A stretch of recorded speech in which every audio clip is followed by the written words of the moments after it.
Okay, in this case, the app we want to use is the iFont app. So let's open it. Now let's import the font. I'm using the free version. Import from files, changeling neo, and open.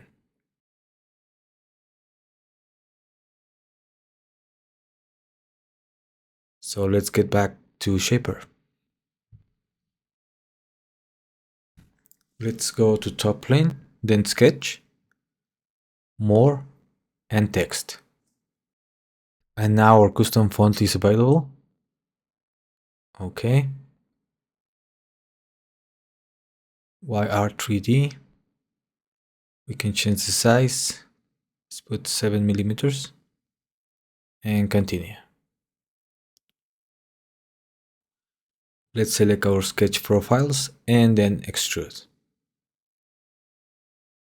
1.7 millimeters. Let's now add a fillet to the top faces. Okay, fillet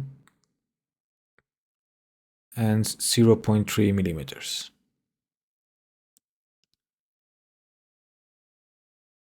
Thanks for watching.